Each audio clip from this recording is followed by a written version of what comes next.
Have you ever wondered why some people stop pursuing their dreams? Did you have a big dream at some point, but over time, you forgot to chase it? In this video, we'll dive into this deep topic.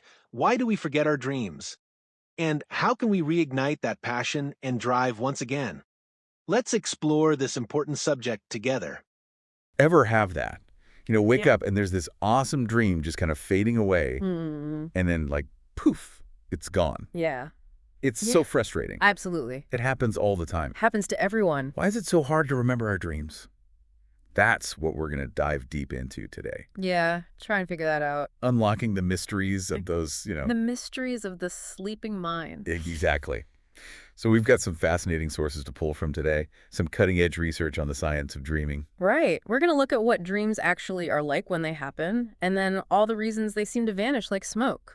Okay, so first things first, dreams happen when we're asleep, obviously, but is there a particular kind of sleep where dreams are like super intense? You're right on the money there. Hmm. The most vivid dreaming, the kind we're most likely to at least have a shot at remembering, happens during REM sleep, REM. rapid eye movement. That's when you see the eyes darting around under the eylids. It's a crazy stage. Your brain is almost as active as when you're awake, but your body is basically This paralyzed. is kind of creepy. It is. Like Uh-uh. your brain's saying, all right, body, you just chill out. I've got a whole world to create here. Huh. That's a great way to put it.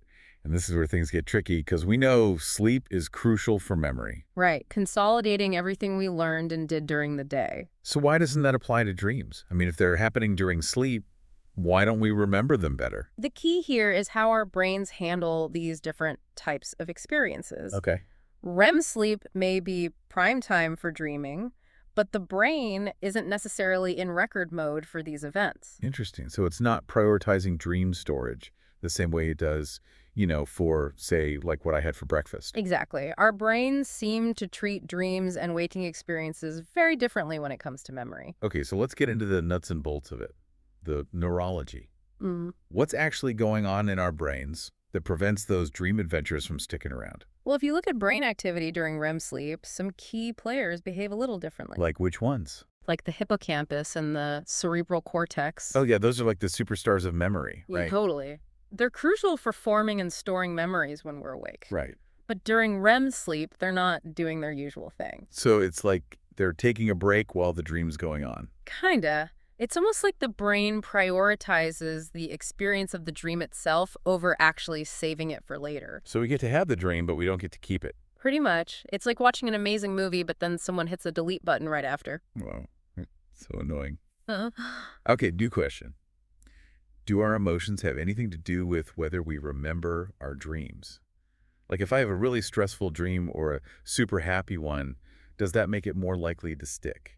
That's a really interesting question, and one that researchers are still exploring. Oh, wait. We do know our psychological state definitely affects the content of our dreams and how intense they feel. Right. Makes sense. And it's possible that strong emotions in a dream, whether positive or negative, might make it more noticeable when you wake up. So like it kind of jolts you into remembering. Yeah, Yeah. exactly. And that gives it a fighting chance of making it into your memory. But other emotions could actually interfere with remembering. Potentially. It's a delicate process, and a lot of factors can tip the scales. Gotcha. So it sounds like dreams are often stuck in this like short-term memory limbo. They rarely graduate to long-term storage. Exactly. That seems to be the case. But why? Why this temporary status? Well, it seems like the brain just isn't set up to handle dream storage the same way it handles waking memories. How so? Think about it. During REM sleep, your brain is bombarded with all this crazy, often nonsensical information. Yeah, dreams can get pretty wild. Totally. And permanently storing all of that might not be a top priority for your brain. So it's just too much to handle. In a way. And maybe there's not really an evolutionary need to remember every detail of our dreams. Interesting point. Okay, so how does our consciousness or lack thereof during sleep play into all of this memory loss? That's a crucial piece of the puzzle.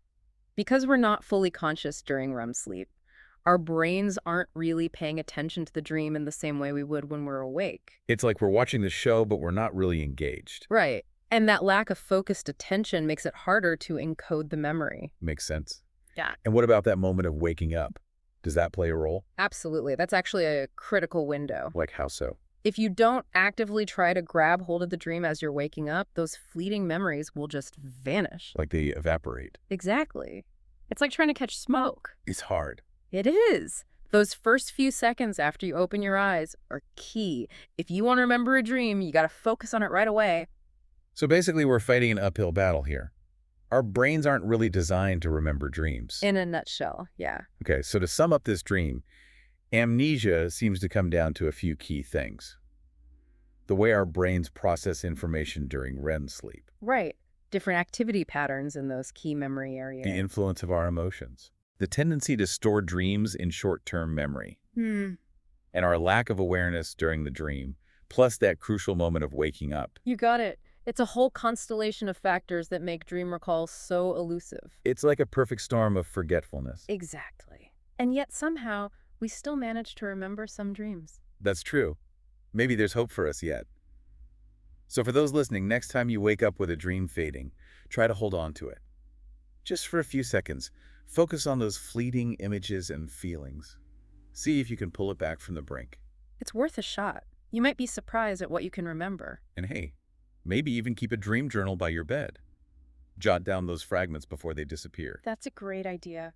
The more you pay attention to your dreams, the more likely you are to remember them. And who knows what hidden insights you might uncover. Exactly. Dreams are a fascinating window into our minds. Thanks for diving deep with us today. It's been enlightening. My pleasure. Always happy to chat about the mysteries of the brain. Until next time, sweet dreams, everyone. And may you remember them. Exactly.